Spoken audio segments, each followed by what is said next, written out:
People always talked about Mats Wilander like he was one of the smartest men who ever stood on a tennis court. Calm face, quiet eyes, no wasted movement, no need to shout. He could take a match apart so slowly that the other man did not even notice it was happening. But the truth is, the thing that hurt Wilander most was not a defeat. It was a victory. New York, 1988. He beat Ivan Lendl. He won the U.S. Open. He became #1 in the world. Everything he had chased was finally in his hands. And then, almost right away, something inside him went quiet. That is the part people forget. Some champions fall because they lose. Mats Wilander began to fall after he won.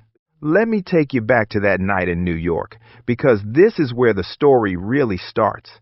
Not in Sweden, not in his childhood, not in a long list of trophies. It starts with Mats Wilander standing across the net from Ivan Lendl, the man who had been sitting on top of tennis for so long that everyone else looked like they were playing under his shadow. Lendl was not just an opponent that day. He was the wall. He was the number. He was the man Wilander had been chasing, whether he said it out loud or not. And Wilander did what he always did.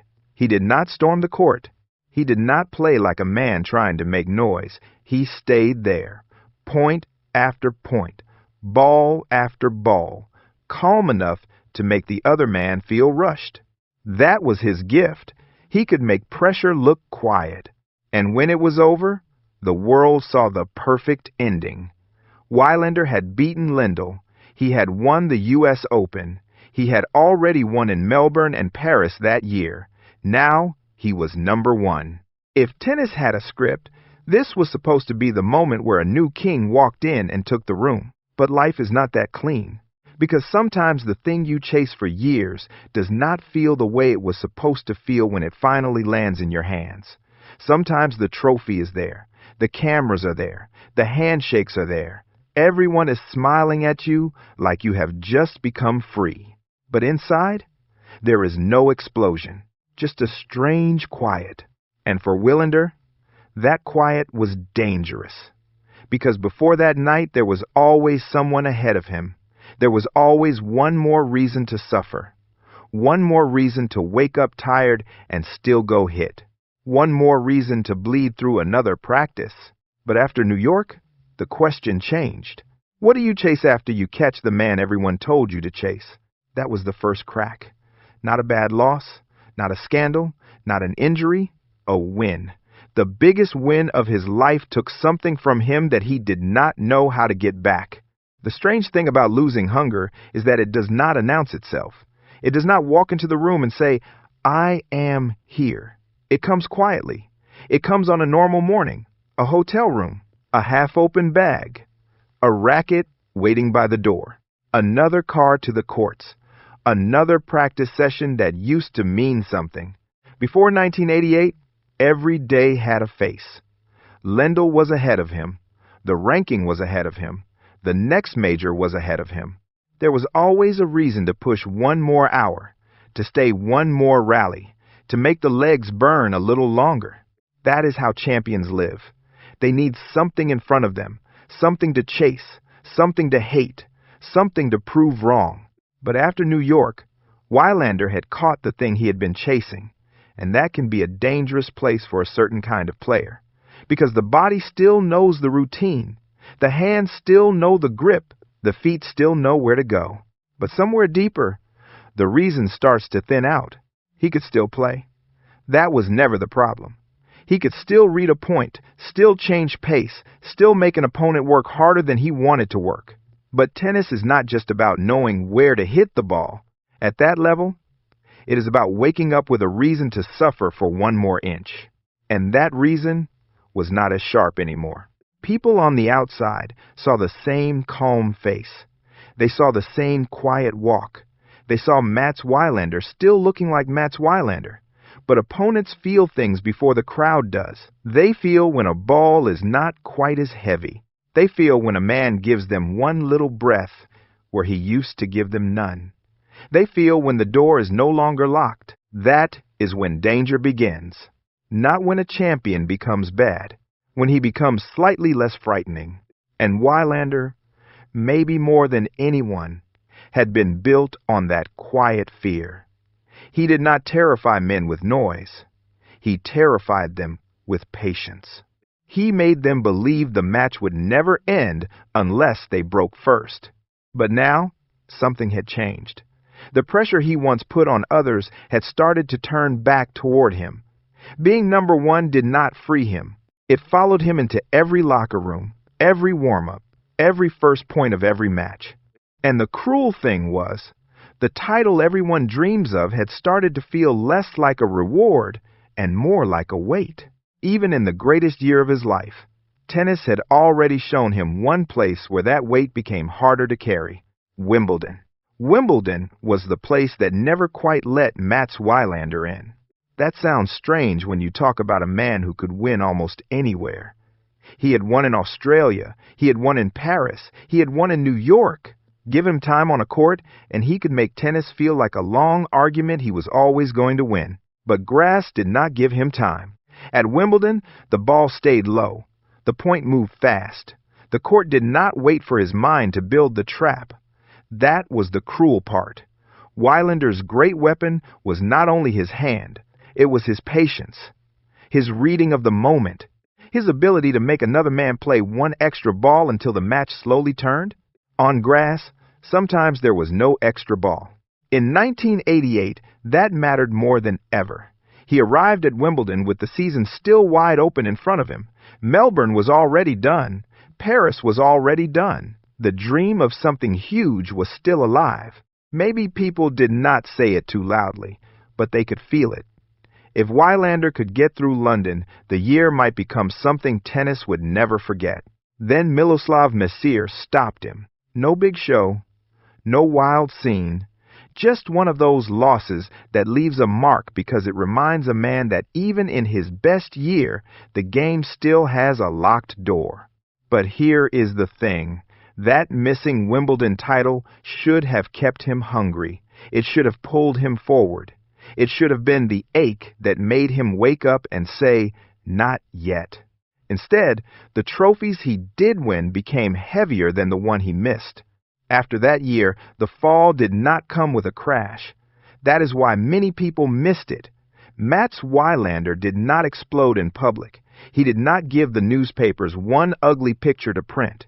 He did not turn every loss into a scene. He just started slipping, quietly, almost politely, the way he had done everything else. At first, it was easy to explain away. One bad week, one tired tournament, one opponent playing above himself. That happens in tennis. Even great players lose. Even number one players have days when the ball feels a little heavier and the court feels a little longer. But then the pattern started to feel different. The old bite was not there every time. The old pressure did not squeeze the other man in the same way. That is the cruel thing about tennis. It notices the smallest change. A half step late. A ball that lands a little shorter. A rally where the other man finally gets to breathe. The crowd may not see it right away, but the opponent does. And once an opponent feels air, the match changes. Before, playing Wilander felt like being locked in a room with no window. You could hit through him for a while, you could believe you were close, then he would still be there, making you play one more shot, then one more, until your own mind began to turn against you. But after the fire faded, that room was not as locked as it used to be. Men who once played him carefully began to swing harder. Younger players looked across the net and saw the name, but not the same wall.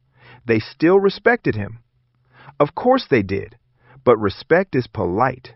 Fear wins points. And that was the wound. Wilander did not suddenly forget tennis. He did not lose his hands. He did not lose his brain. He lost the thing that made other men feel trapped before the match had even turned. Soon the sport began to move around him. Not with cruelty, something worse, with indifference. He was still there. But tennis had started looking past him, and losing matches was painful. But the next wound was uglier because it touched the name people thought they knew. Paris should have remembered Mats Wilander in a cleaner way. For him, that city was not just another stop on the tour. It was the place where the tennis world first looked at him and realized this quiet Swedish boy was not normal. He was young, calm, almost too calm. He did not look like a kid being crushed by a grand slam. He looked like a man who had already made peace with pressure. And there was something else people remembered about him there. Fairness, control, a kind of clean tennis that felt rare, even back then. Wilander was never sold to the public as a wild man. He was not the player people expected to see in ugly headlines. That was not the picture. The picture was patience, honor, a cool head, a man who could win without making the court dirty. That is why what happened years later cut deeper than it would have for someone else. French Open, 1995, a positive test. Cocaine. You have to be careful with that story, because it is easy to turn it into cheap drama. Wilander said he did not know how it got into his system. That matters. This was not a story that should be shouted like gossip. But in tennis, sometimes the headline lands before the truth has time to breathe. And once that word sits beside your name, people look at you differently.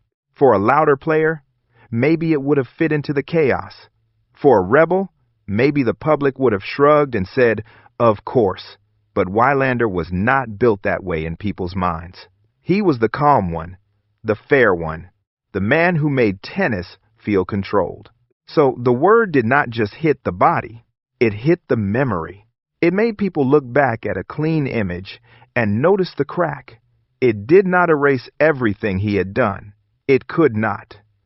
7 major titles do not vanish because of one stain. But stains do not need to erase a name to hurt it. Sometimes they only need to sit there, quietly, in the corner of the story. And for Mats Wilander, that was enough. He had already lost some of the hunger. He had already lost some of the fear he once put into other men. Now even the clean picture had a mark on it. But even that was not the coldest punishment. The coldest punishment was what happened after the noise faded. Tennis moved on. Tennis remembers noise. That is not always fair, but it is true. It remembers John McEnroe because every match with him felt like a fire about to jump the fence. It remembers Bjorn Borg because he left like a ghost, so young, so cold, so silent that people turned him into a myth. It remembers Boris Becker because he was a boy who won Wimbledon before the world knew what to do with him. It remembers Andre Agassi because his life always felt like a movie. Mats Wilander was harder to carry in the memory. Not because he was not great. That would be lazy to say. He was great. 7 major titles, 3 in Australia, 3 in Paris, 1 in New York. A year where he took almost everything tennis could give him. A mind sharp enough to make great players feel trapped inside their own game. But he did not burn in public. He did not disappear at the perfect time. He did not give people a simple legend to repeat over dinner. He won in a quieter way. He took matches apart slowly.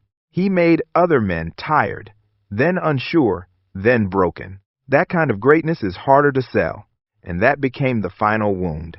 Wilander was not erased. That is not the right word. People still knew his name. They still respected him. They still understood, if they looked closely, how much he had done.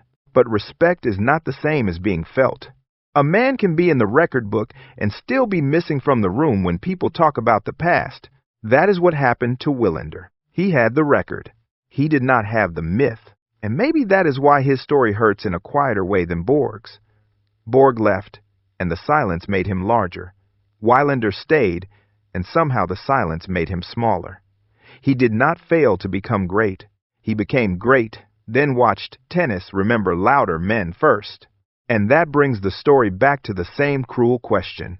What is left for a man after he wins the thing that was supposed to keep him alive? That is the strange thing about Mats Wilander. His story does not feel like a man being destroyed in one night. It feels like a light going down slowly, while everyone in the room keeps talking. He was not a player who failed because tennis was too hard for him. He proved the opposite. He beat the best. He won on clay. He won on hard courts. He solved matches that would have broken other men. For 1 year, he made the game look almost simple. But maybe that was the trap, because once he reached #1, tennis gave him everything except a reason to suffer again. And for a player like Wilander, that reason mattered more than people understood. The chase had kept him sharp. The hunger had kept him dangerous. Without it, even his great mind could not save the fire. Some champions are broken by defeat. Mats Wilander was broken by the silence that came after victory.